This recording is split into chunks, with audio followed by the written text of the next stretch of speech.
Welcome back to my channel. Guys, part 2 के and में हमें पता चला मेरी का बेटा लिटिल जॉन असल में शैतान का बेटा है।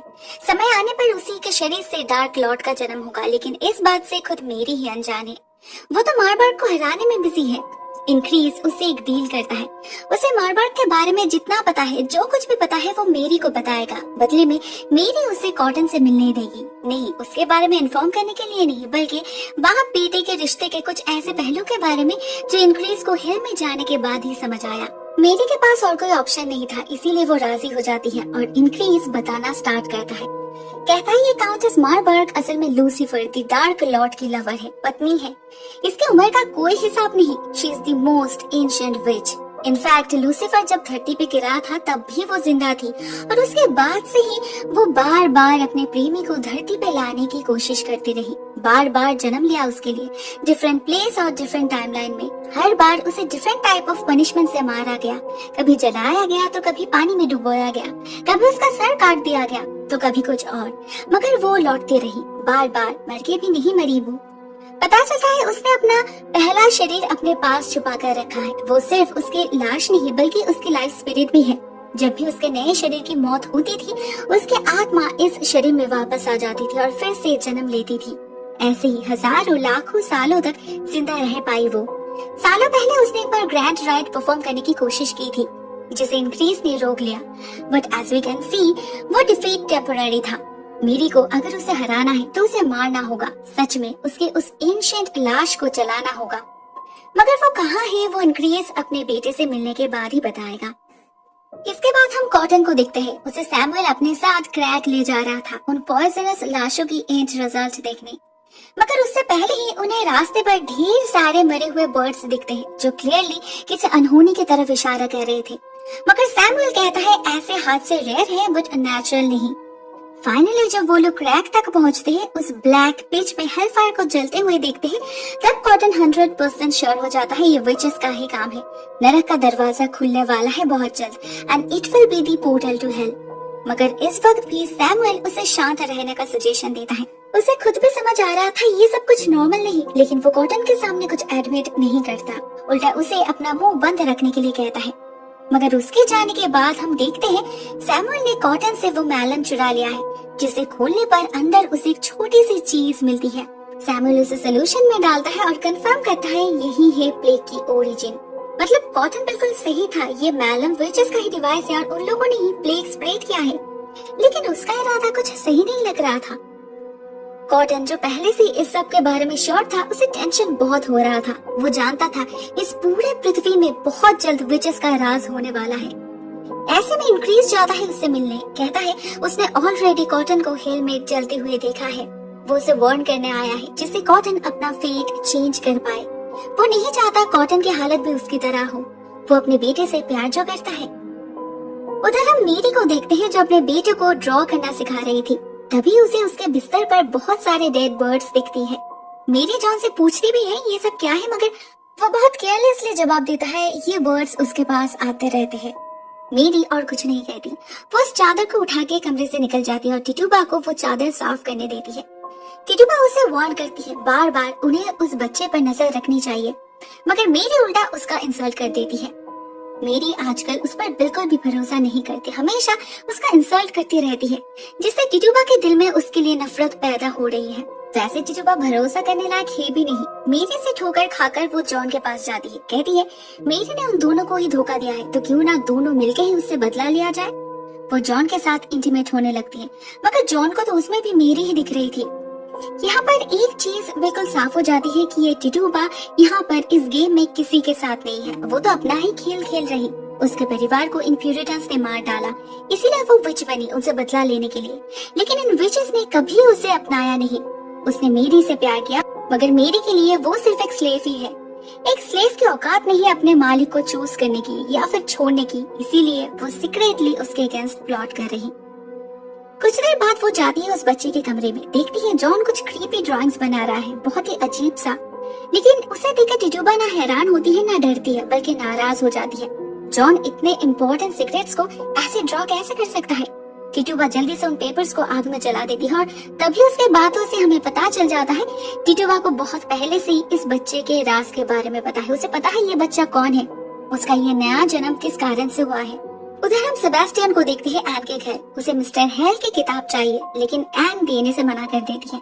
पहले वो खुद जाने कि उसमें क्या राज छुपा है, बाद में डिसाइड करेगी मॉर्बार्ट को देना है या नहीं। फिलहाल उसने उस किताब को अपने घर के सैंक्चुअरी में छुपाई है, जहाँ एंटर करने के लिए ताजे खून की जरूरत है।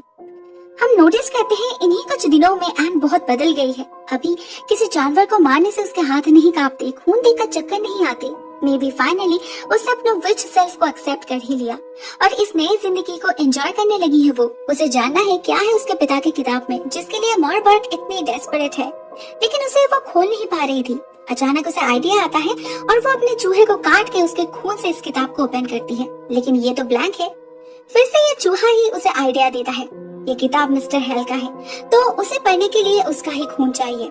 इस कमरे की दीवारों पर उनका खून लगा था, जिसे एन यूज करती है, और देखते ही देखते सारे राइटिंग्स विजिबल हो जाते हैं।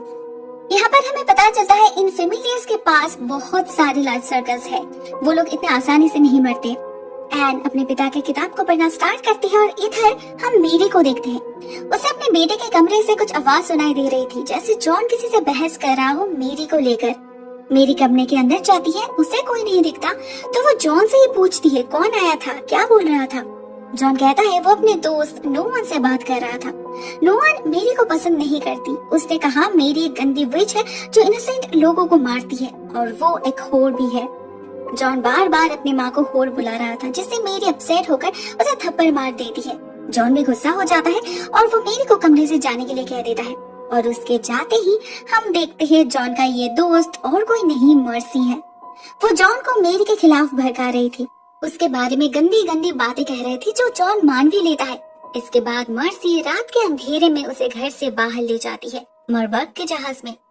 उधर हम मेरी को देखते हैं, वो बेचारी बैठे बैठे रो रही थी। उसका बेटा गायब हो गया, उसे पता ही नहीं चला। ऐसे में सैमुअल आता है उससे मिलने। उसे मेरी के बारे में सब कुछ पता चल चुका है, इस प्लेग के बारे में भी, जो बहुत ही मिस्टीरियसली सिर्फ सीलियम में ही लिमिटेड है। स्टार्टिंग विद आइजैक, उसका इस प्लेग का पहला विक्टिम होना, उसके पास से इस मैलम का मिलना जिसमें इस प्लेग का ओरिजिन छुपा है, उसके पास पैसे और जुबान पर बस एक ही नाम, मेरी सिपली। लाशों को क्रैक में फेंकने का ऑर्डर देना, सैमुअल को बाहर जाकर इस प्लेग का क्योर ढूंढने से मना करना, पूरे सीलियम को क्वारंटीन में रखना, ये सारी बातें एक ही तरफ इशारा कर रही थी, मेरी सिबली। मेरी प्रिपेयर थी इस आदमी को मारने के लिए, मगर पता चलता है ये तो कुछ ज्यादा ही चालाक है। उसे विचेस से कोई प्रॉब्लम नहीं, बल्कि वो तो उन्हें साइंटिस्ट का दर्जा देता है। उसके लिए ये ब्लैक मैजिक कोई जादू नहीं बल्कि अनइन्वेंटेड साइंस है। उसे हमेशा से नॉलेज की भूख है। उसे इन ऑर्थोडॉक्स प्यूरिटन्स की कोई परवाह नहीं। वो मेरी को प्रॉमिस करता है वो उसे असिस्ट करेगा, मगर बदले में उसे उनकी नॉलेज चाहिए। मेरी उसके इंटेलिजेंस से इम्प्रेस्ड हो चुकी थी। वो उसे उनकी दुनिया की एक झलक दिखाने के लिए राजी हो जाती है, लेकिन अराउजल के बिना कोई जादू नहीं हो सकता। इसीलिए मेरी उससे इंटीमेट होती है, जो इस बार सेबेस्टियन देख लेता है। सैमुअल इस नॉलेज से इतनी फैसिनेटेड हो चुका था कि वो खुद को सबमिट कर चुका था मेरी के सामने कंप्लीटली।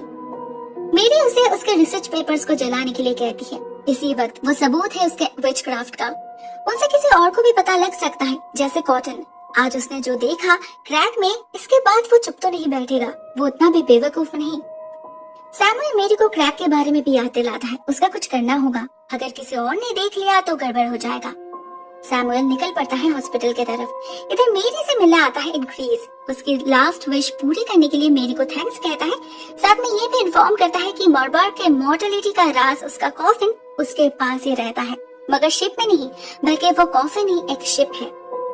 मेरी कुछ समझ नहीं पाती क्लियरली, ना उसे समझाने का मौका इंक्रीज को मिलता है। उसका वक्त खत्म हो चुका था तो वो गायब हो जाता है। मेरी को पूरा जवाब तो नहीं मिला, मगर वो कॉन्फिडेंट है बाकी का सच वो खुद ही पता कर लेगी। नेक्स्ट मॉर्निंग मेरी अपने बेटे के लिए ब्रेकफास्ट लेकर ऊपर जाती है। उसे कमरे में जॉन तो नहीं मिलता, बल्कि मॉर्बार्ट मिलती है। वो मेरी को बताती है उसका बेटा सिर्फ एक वेसल है। डार्क लॉर्ड के जन्म के लिए मेरी को उसे सैक्रिफाइस करना होगा अपनी मर्जी से। कल रात जब वो कॉमेट पृथ्वी के करीब आ जाएगा तो उसे हेल फायर से डार्क लॉर्ड का जन्म होगा। ये तो गर्व की बात है। मॉर्बार्ट ने भी खुद सालों पहले अपने बेटे सेबेस्टियन को सैक्रिफाइस करने की सोची थी, वो तो नहीं हो पाया। अभी जब मेरी को यह इतना बड़ा ऑनर मिल रहा है, उसे तो खुश होना चाहिए। अगर वो राजी नहीं होगी तो मॉर्बार्ट को मजबूरन लिटिल जॉन को अपने हाथों से मारना होगा। नेक्स्ट सीन में हम कॉटन को देखते हैं। वो अपने सोल को हेल फायर से बचाने का प्लान कर रहा था, सोच रहा था कैसे इन विचेस को हराया जाए। इतने में मिस्टर हथॉर्न आता है उसे अरेस्ट करने। उसे बोस्टन से खबरें मिली है कॉटन को सीले में आने से मना किया गया था। कॉटन उसे क्रैक के बारे में बताता है, कहता है यहाँ पर उसकी जरूरत है, अगर सेलियम को बचाना है तो उन्हें जल्द से जल्द कुछ करना होगा। हथॉर्न उस पर यकीन नहीं करता तो कॉटन उसे सैमुअल के पास ले जाता है। उसे क्या पता सैमुअल खुद इन विचेस के साथ जुड़ा है। वो हथॉर्न के सामने ऐसा रिएक्ट करता है ऐसे कॉटन क्या कह रहा है उसे कोई आइडिया ही नहीं। वो ये तक कहता है कि शायद कॉटन की दिमागी हालत ठीक नहीं। गुस्से में कॉटन हथॉर्न को लेकर क्रैक में जाने का डिसाइड करता है। सैमुअल भी जाता है उनके साथ और देखता है कहाँ वो ब्लैक पेज, कहाँ हेल ब्लड, यहाँ तो नॉर्मल लाश ही पड़ी है। कॉटन भी कम्प्लीटली कंफ्यूज्ड हो चुका था। वो समझ नहीं पा रहा था सैमुअल झूठ क्यों कह रहा है। इसी का फायदा हथॉर्न उठाता है। वो कॉटन को सीलिंग से बाहर भेज देता है बिना किसी को इन्फॉर्म किए, जिससे वो उसका खून कर पाए, और लोगों के बीच रूमर स्प्रेड कर देता है कि जंगल के रास्ते जाते वक्त लुटेरों ने उसे मार डाला। उधर हम मेरी को देखते हैं कंप्लीटली डेवास्टेटेड। सेबेस्टियन आता है उससे मिलने। वो नाराज था मेरी से। वो सैमुअल जैसे एक मामूली इंसान के साथ कैसे इंटीमेट हो सकती है। सेबेस्टियन मेरी से एक डील करता है, अगर उसे अपना बेटा जिंदा चाहिए तो सैमुअल को मरना होगा। इसी बीच वहाँ सैमुअल भी आ पहुँचता है, मेरी के जादू से हैरान। उसे और जानना है, यूनिवर्स की पूरी नॉलेज चाहिए उसे। वो इस नॉलेज के पीछे इतना पागल हो चुका था कि उसे सेबेस्टियन का कंस्पिरेसी समझ ही नहीं आया। वो उसके साथ खुशी खुशी क्रैक में जाने के लिए तैयार हो गया और सेबेस्टियन उसे धक्का देकर फेंक दिया हेल ब्लड में, उस ब्लैक पीच में। ये उसकी जेलसी थी। वो कितना भी प्रॉमिस क्यों न करे, मेरी को उस पर भरोसा नहीं था, मगर सबसे ज्यादा गुस्सा तो उसे टिटुबा पर आ रहा था। उसे मरबक से पता चला है टिटुबा को शुरू से ही सब कुछ पता था, तो उसने इतने सालों से उसे अंधेरे में रखा इंटेंशनली। वो टिटुबा पर चाकू से हमला कर देती है और टिटुबा उसके हाथ से बचने के लिए कह देती है कि उसका पहला प्यार जॉन जिंदा है, मगर ये वो जॉन नहीं जिससे वो प्यार करती थी। मेरी उसकी और एक नहीं सुनती। उसी वक्त जॉन के पास जाती है, मगर जॉन की बातों से वो भी समझ जाती है उसका जॉन बदल चुका है। ये एक विच हंटर है जिसके दिल में विचेस के लिए सिर्फ नफरत है, स्पेशली मेरी के लिए। वही तो है मेन कल्प्रिट। इस दुनिया में अपना राज करने के लिए उसने बार बार धोखा दिया है जॉन को। मेरी उसे और कुछ समझाती नहीं, सिर्फ इतना कहती है, अगर तुम्हें मुझे मारना है तो मार डालो, सिर्फ हमारे बच्चे को बचा लो। जॉन पहले तो उसे बिलीव नहीं करता, मगर मेरी जब सब कुछ इन डिटेल्स बताती है, क्यों वो विच बनी, क्यों अपने बच्चे को सैक्रिफाइस किया उसने, कैसे बाकी विचेस ने उसे उसके बच्चे से 7 साल तक दूर रखा, कैसे टिटुबा ने उसे धोखा दिया, सब कुछ। तब जाके जॉन के लिए सब कुछ क्लियर हो जाता है। वो अपने बेटे की खातिर मेरी का साथ देने के लिए राजी हो जाता है।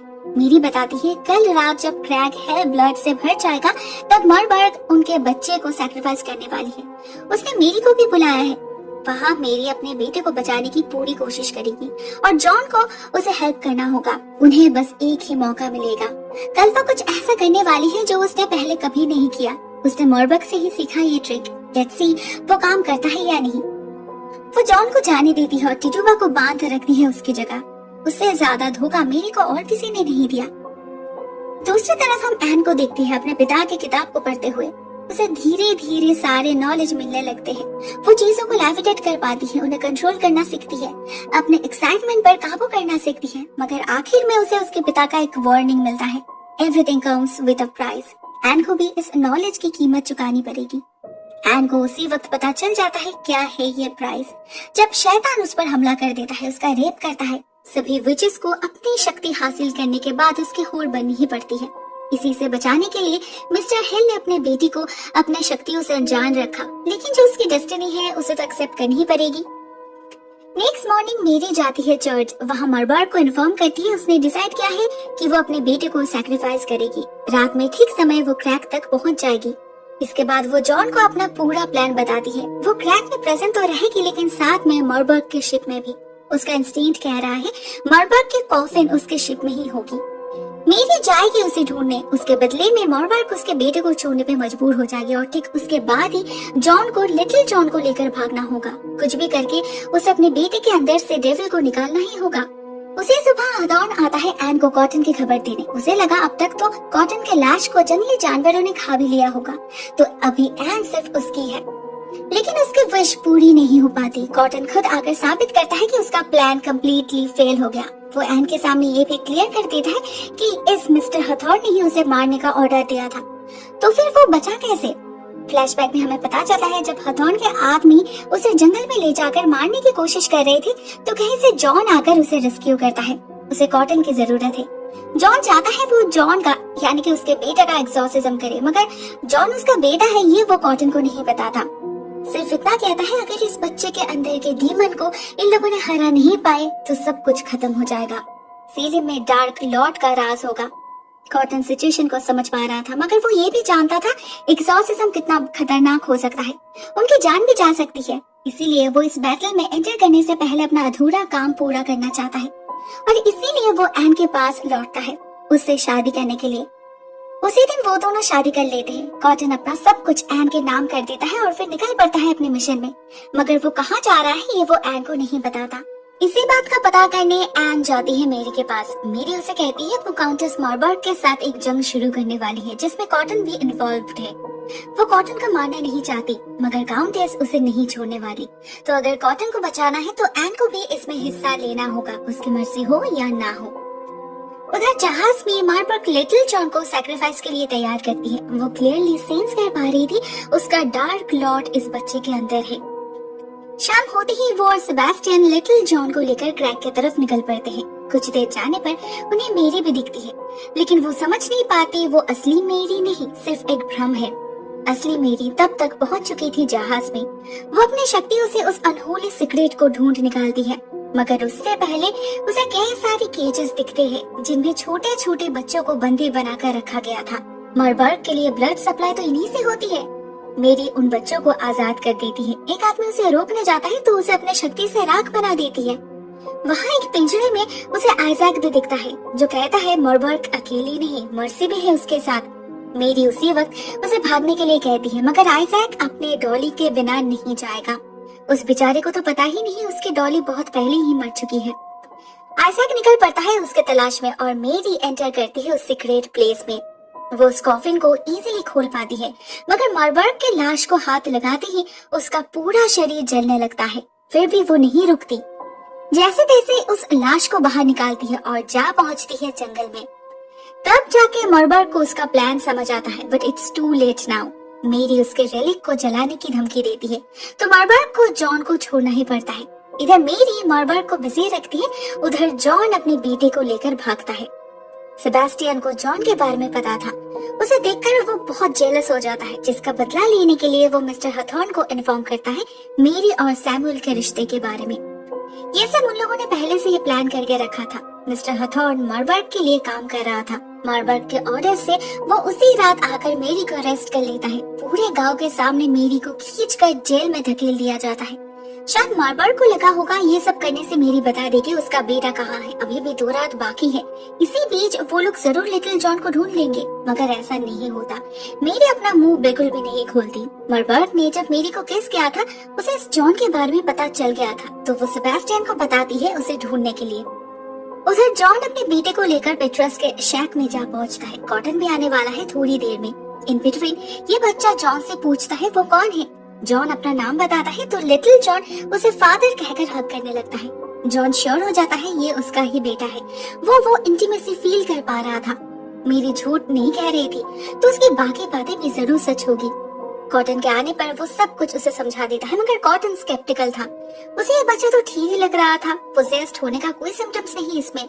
लेकिन उनकी बातें खत्म होने से पहले ही उन्हें अपने पीछे से एक शैतानी आवाज सुनाई देती है। लिटिल जॉन के अंदर का शैतान जाग चुका है। वो अपनी गर्दन 360 डिग्री रोटेट करता है और एक क्रीपी स्माइल के साथ इन दोनों से कहता है बहुत लेट हो चुका है, वो जाग चुका है अभी और उसे रोका नहीं जा सकता।